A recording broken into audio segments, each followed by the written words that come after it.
ვისაუბროთ დმანისის ზინაიდე კვერენჩხელაძის სახელობის თეატრზე, რომელმაც მორიგი პრემიერა ამჯერად მარჯანიშვილის თეატრში წარმოადგინა სპექტაკლი დარისპანის გასაჭირი და უფრო უცვლად ჩვენ შემოგვიყვეთ და სასაუბროთ დმანისის თეატრის სამხატვრო ხელმძღვანელი, რეჟისორი, სპექტაკლის დამდგმელი რეჟისორი ბატონი გიორგი სიხარულიძე და ბატონი გიორგი დილამშვიდობის.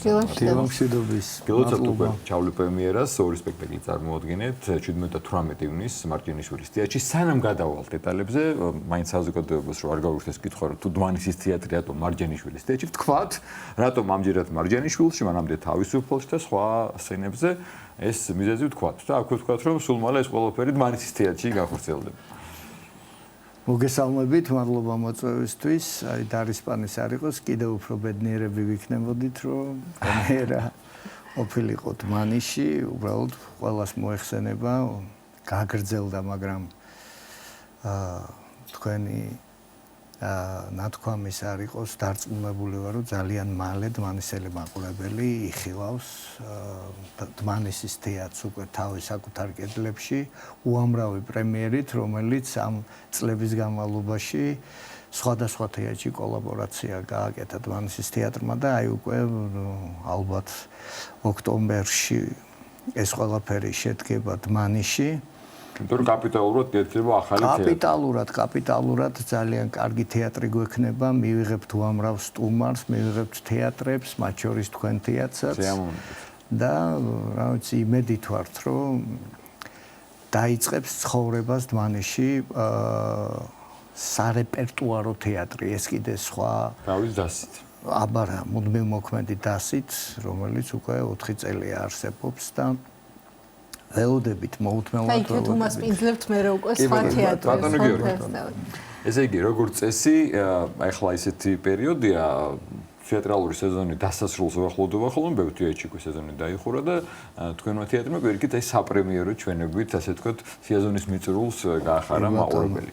დარისპანის გასაჭირი, კლდიაშვილი, კლასიკა ჩვენი დიდი დრამატურგია და არაერთი ვერსია. ამ სპექტაკლისა, რა ვიცი, ძალიან ცოტა რეჟისორი მოეძებნება, ვისაც არ დაუდგამს ეს როგორც სტუდენტს, ასევე დიდ რეჟისორებს, სხვა თეატრებში, ბევრი ძალიან წარმატებული ლეგენდარული ვერსია ვიცით, ლეგენდარული შესრულებით. თუმცა, იმიტომ არის კლდიაშვილი და იმიტომ არის კლასიკა და ოქტავი, რომ სათქმელი აქვს ყოველთვის და ყველა ფორმით შეგიძლია გადმოსცე და სხვადასხვა აქცენტები გააკეთო. ისე ცნობილია იუმორით, თითქოს კომედიით, ისე შემოგწევს, რომ ხო თქვენ შემთხვევაში არდა დადგმული გაქვთ თქვენ როცა ქუთაისში იყავით ვარცდები ხო მაშინ დარისპანიც ახლა სხვა ვერსია ცხადია რამ განაპირობა რომ კვლავ მივუბრუნდით ამ ნაწარმოებს და როგორი იყო თქვენი ფორმა და სათქმელი მე ვნახე და შემიძლია უკვე თამამად ვისაუბრო იშვიათად ხდება რომ დადგმულ მასალას მივუბრუნდე მაგრამ მოცემულობამ უპირველეს ყოვლისა იმ ქალაქის სადაც ახლა ჩვენ ვარსებობთ და რომლის სახელსაც ატარებს ეს თეატრი დმანისის თეატრს დასის შემადგენლობამ ჩვენ ერთგვარი შვიდკაცავა გაიგოძა და მოგარგოთ პირდაპირ კი ბატონო აი ზუსტად განაწილდა და სათქმელმა რომელიც არის მარადიული და რომელიც არის უკვდავი და ამოუწურავი აი სულ სხვა ვერსია იყო ქუთაისში მსგავსი არაფერი არ არის, აი ეპიზოდიც კი არ არის გამეორებული და აი ეს არის ეს გენიალური ავტორი თავისი გზნობათა ბუნებით, თავისი საოცარი სიღრმეებით და სითბოთი. მე ამას წინათ ვიხსენებდი, რომ ერთგვარად ჩვენ ქვეყანას მაგონებს ავტორი და მისი მთელი შემოქმედება, იმიტომ რომ ის ცრემლნარევი იუმორი, რომელიც არის დამახასიათებელი მხოლოდ კლდიაშვილისეული, გარკვეულწილად რაღაცა ჩვენი ქვეყნის ისტორიას მახსენებს, რო არა ეს საოცარი იუმორი, განსაკუთრებული იუმორი ამ ქვეყნის, აი ამ ქარტეხილებს როგორ გაუძელით, რა თქმა უნდა, ღვთის შეწევნით და უფლის დიდი მადლით. და აი ამ საოცარი ნაზავით, რასაც ცრემლი და იუმორი ქვია ერთად და უდიდესი სითბო და ამ ყველაფრის მატარებელი არის ეს გენიალური ავტორი, რომელთანაც მუშაობა განსაკუთრებული მოგრძალებაა, განსაკუთრებული პატივისცემაა და დამოკიდებულებაა.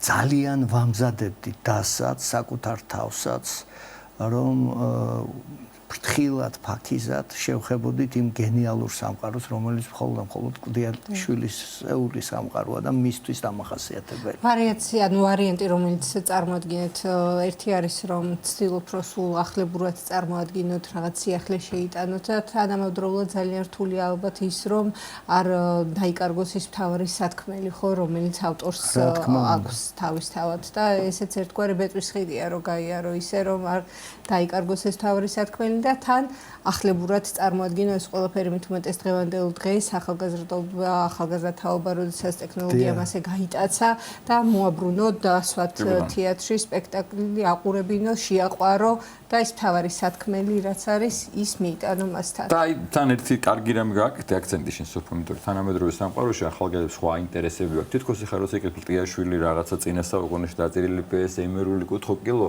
შეიძლება რაღაცა მოიცნოს ცოტა ძველი.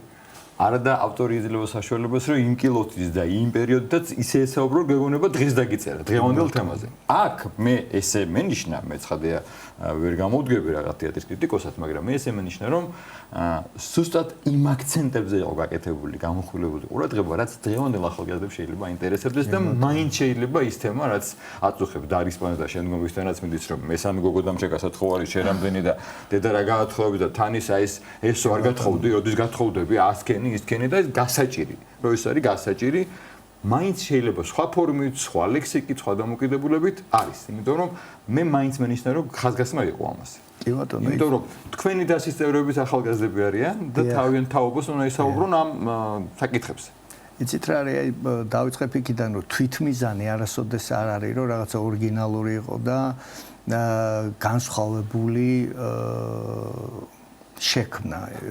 ამ ყველაფერს განაპირობებს თეატრალური ენა. ჩემთვის თავარი არის, როდესაც ნებისმიერ მასალაზე, რა მასალაც არ უნდა იყოს, ეს მრავალჯერ დადგმულია თუ თანამედროვე დრამატურგის მასალა, ჩემთვის თავარი არის, როგორი თეატრალური ენით ვესაუბრები დღეს მაყურებელს, რომელმაც უკვე სანამ თეატრში მოვიდა, საკუთარ სახლში ბევრი რამე ნახა.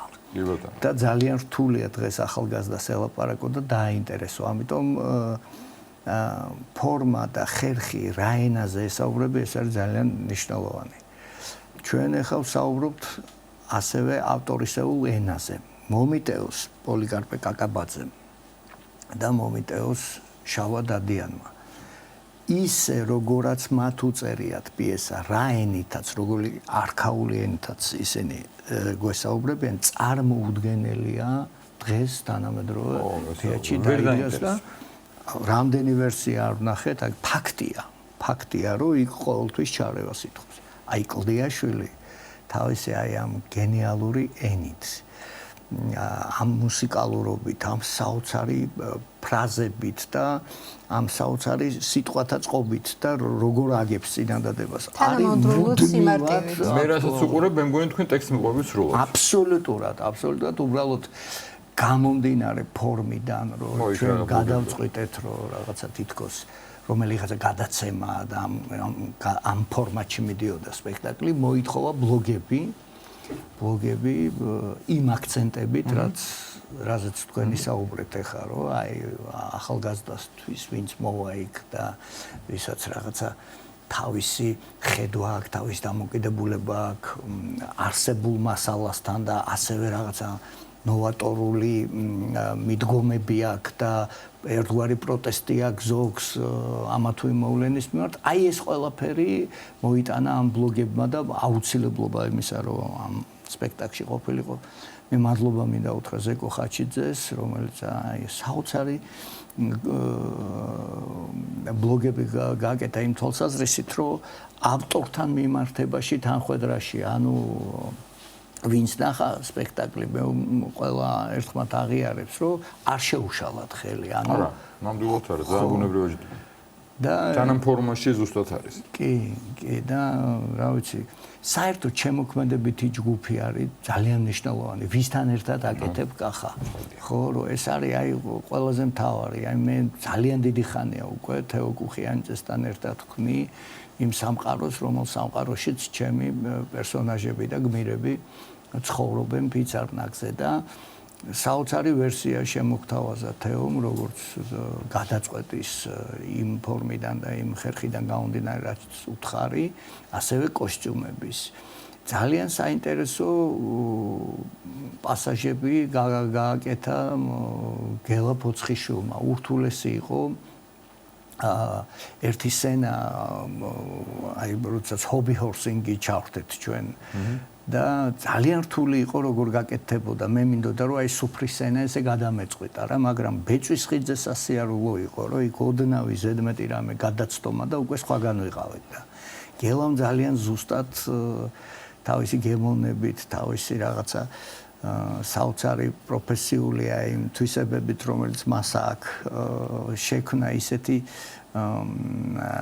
ცეკვას ვერ დავარქმევ, ისეთი მოქმედებები, ისეთი რაღაცა დამოუკიდებელი სცენა პრაქტიკულად, რომ ესე ძალიან წაადგა და ძალიან მოუხდა ამ სპექტაკლს და რა ვიცი, აი ძალიან მნიშვნელოვანია, ვისთან ერთად აკეთებ, ვისთან ერთად ქმნიდა ჩემი ყოფილი სტუდენტები, რომლებიც კი ბატონო, რომლებიც დღეს უკვე გესმით?